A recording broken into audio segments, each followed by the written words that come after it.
Do you use Gmail, Outlook, Yahoo? Then sit back and relax, because what I'm about to tell you will forever change the way you look at email. It's not what you think. It's not simple. And above all, it's not as free as you believe. I've been managing my email server with MailCow for months. It's been a journey through the hell of technical complexity, but it opened my eyes to a truth that 99% of people completely ignore.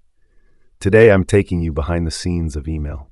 And I warn you, it will never be the same again. Let's start from the beginning. Year 1971. A programmer from MIT named Tomlinson is working on ARPANET, the ancestor of the internet. He needs to find a way to make two different computers communicate, and so he invents something revolutionary, email. He chooses the @ sign, the @ to separate the username from the computer name. Tomlinson at BBN Tenexa, the first email in history. The message, probably QWERTY UIOP, or something equally mundane. Ray himself didn't remember exactly what he had written, but that moment changed the world. Email was beautiful in its simplicity, decentralized by nature. Anyone with a connected computer could send messages to anyone else. No intermediary, no central control. It was the perfect protocol for a free and open network. SMTP, Simple Mail Transfer Protocol, was born in 1982. It's still what we use today. Think about it.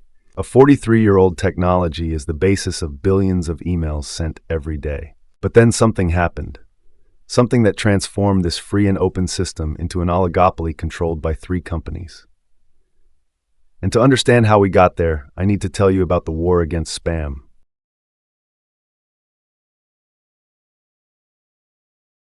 Early 2000s. Email has exploded. Everyone has it. And this is where the problem begins.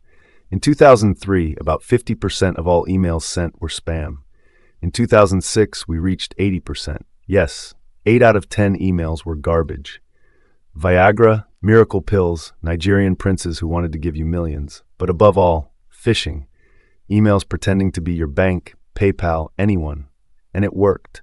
The problem was simple. With original SMTP, anyone could send an email pretending to be anyone else.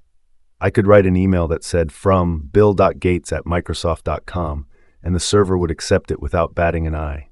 Zero verification. It was like sending a paper letter where you write the sender and nobody checks if it's really you. So the industry reacted, and this is where the complication begins. In 2006, SPF arrives, Sender Policy Framework. The idea is genius in its simplicity. Each domain publishes in the DNS a list of IP addresses authorized to send emails for that domain. When you receive an email from user@example.com, the destination server checks in the DNS of example.com which IPs are authorized. If the email comes from an unauthorized IP, something doesn't add up. But there was a problem. SPF didn't sign the email content. It could verify the sender at the server level, but it didn't guarantee that the content was authentic. Something stronger was needed. And here comes DKIM in 2007, Domain Keys Identified Mail. This is real cryptography. Each email is digitally signed by the sending server. It's like a holographic signature impossible to forge. The server inserts an encrypted header in the email and publishes the public key in the DNS. When you receive the email, the destination server downloads the public key and verifies the signature. If someone has modified even just one character of the email during transport, the signature doesn't match. Genius. But it still wasn't enough, because there was a third problem. What to do when verifications fail? Who decides? A policy was needed. And in 2012, DMARC arrives. Domain-based message authentication, reporting and conformance. DMARC is the supervisor. It says, look at SPF, look at DKIM, and if both fail, here's what you must do. You can quarantine the email, reject it completely, or let it pass anyway. And above all, DMARC includes reports. Servers send you statistics on who is trying to send emails pretending to be you. These 3 systems, SPF, DKIM, and DMARC, worked. They drastically reduced spam. In 2024, we're back to about 45% spam out of total emails. Still too much, but much better than the 80% of 2006. But there's a side effect, a huge side effect that nobody tells you. These systems have made it incredibly difficult to manage an independent email server. And who benefited from it? Google, Microsoft, Apple. The giants who already had the infrastructure, the engineering teams, the resources to implement all of this. For them, it was a walk in the park. For everyone else, a nightmare. Today, Gmail has about 1.8 billion active users. Microsoft Outlook, another 400 million. Apple Mail, Yahoo. Together, they control over 90% of email boxes in the world. Email, which was born decentralized, has become one of the most centralized services on the internet. And here I come in. In my journey towards digital independence, I decided it was time to take back control. I got a VPS, I installed MailCow, and I thought, how hard can it be? Spoiler, very, very hard.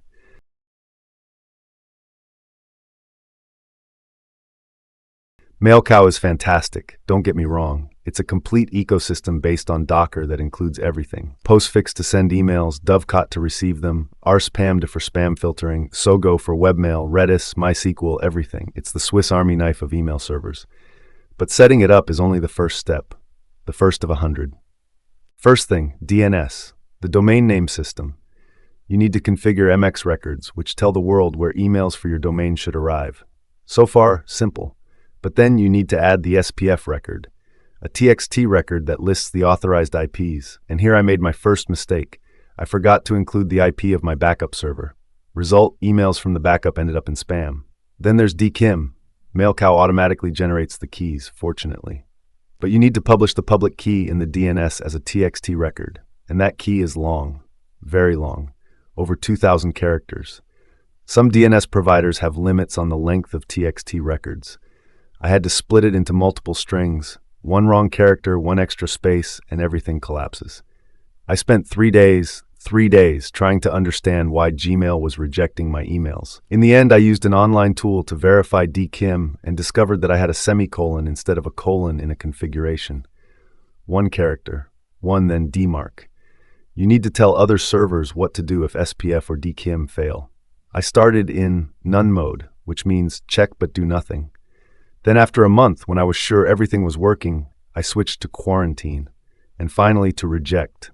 Now if someone tries to impersonate me, emails are rejected directly. But it's a gradual process. You need to be sure, because if you mess something up, your legitimate emails start disappearing into nothing. But DNS is only the beginning.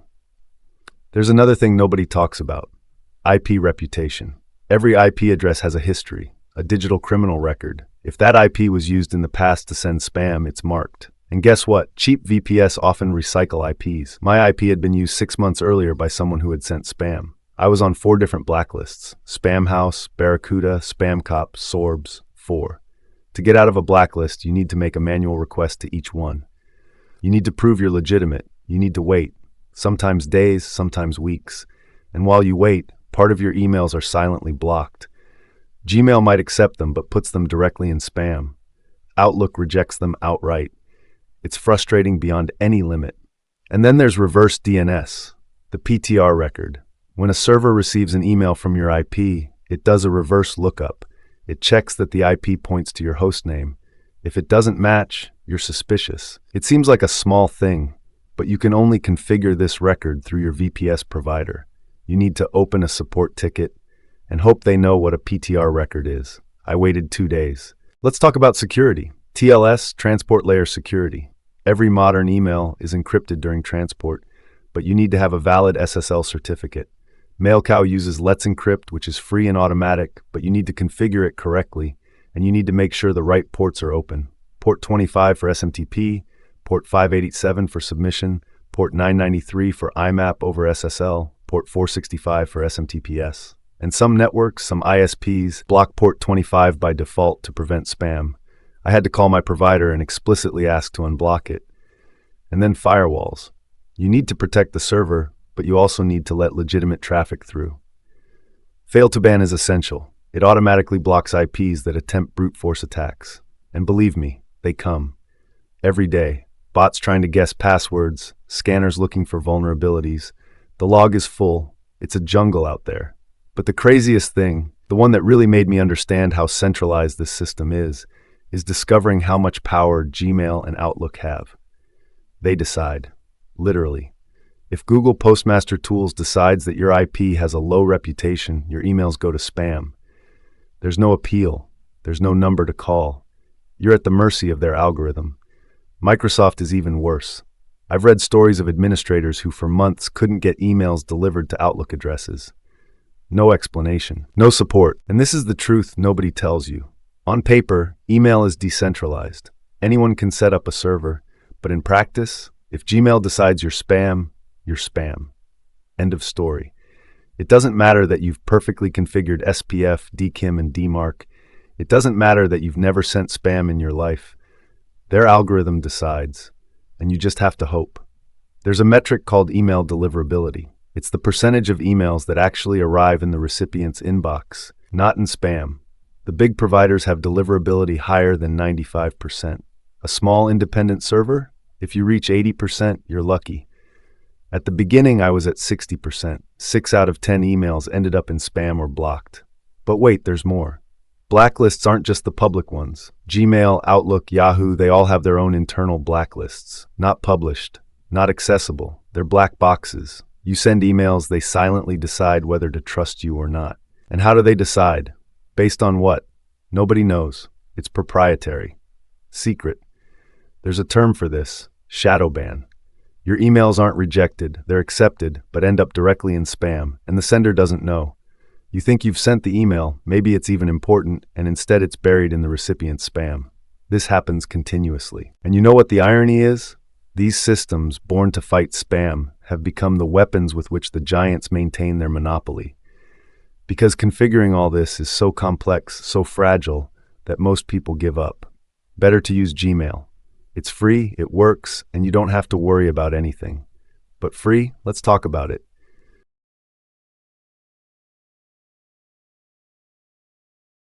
Google doesn't give you Gmail out of kindness. We all know that.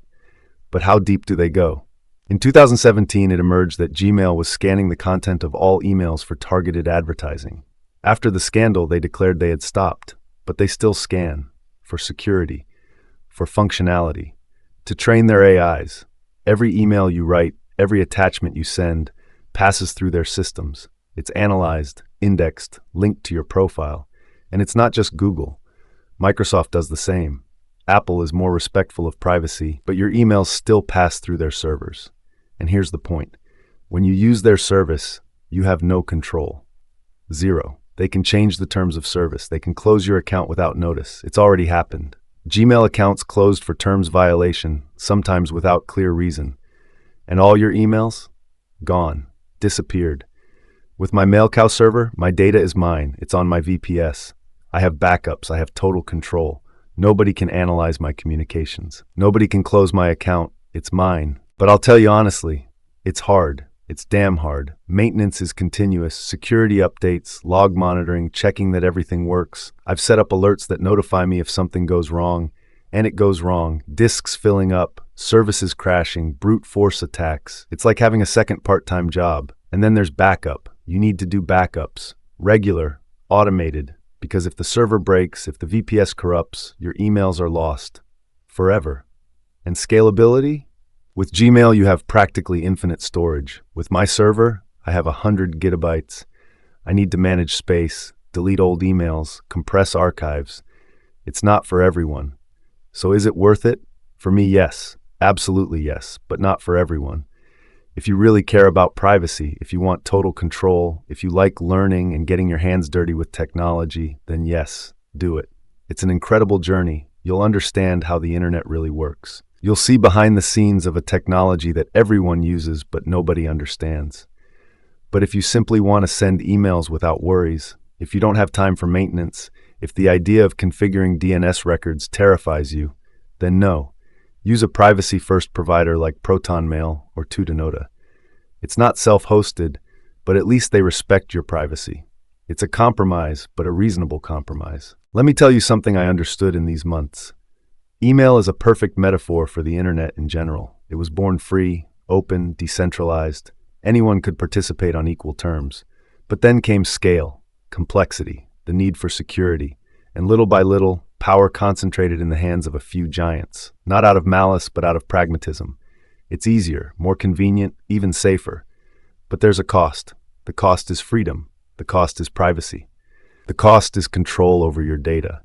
And here's the fundamental question. How much is that freedom worth to you? How much are you willing to sacrifice in terms of convenience to regain control? For me, the answer is clear. I chose to pay that price. I chose complexity, responsibility, extra work, because for me, digital independence is not a slogan. It's a principle. It's a life choice. And maybe the most beautiful thing, every time I send an email from my server, I know exactly what's happening. I see the message leave. I see the remote server accept it. I see the delivery confirmation. It's not magic. It's technology. Technology that I built, configured, and control. And it's an incredible feeling. Knowledge is power. Knowing is power. By giving up these two things, stopping at the surface and the ease of ready-made solutions, we will never have access to the purest technology, that of control. And when we don't control, we delegate. And when we delegate, inevitably, someone else controls us. Unfortunately, email is such a complex technology that the taste and power of this control are reserved for a few. But it's not a lost battle for everyone else. There are providers that focus on privacy-respecting services with end-to-end encryption, independent from big tech companies. The point is that, even so, we still leave our freedom, our personal data, our life in someone else's hands. And this, however more ethical and conscious, always remains a form of dependence, not independence. So here we are. I've told you the history of email. I've shown you what's under the hood. I've told you how complicated it is to manage a server with MailCow. I've explained why Gmail and Outlook dominate. And I've confessed that yes, it's difficult, but for me, it's worth it. Now the choice is yours. You can continue using Gmail comfortably, knowing, however, what happens to your data. You can switch to a privacy-first provider and have a good compromise. Or you can take the big leap and manage your own email server. It's more than a technical choice. It's a declaration of independence. I did it. And despite all the problems, all the nights spent debugging DNS, all the blacklists, I wouldn't go back. Because now when someone asks me, what email do you use? I can answer with pride, mine. And this is the truth behind every email you send.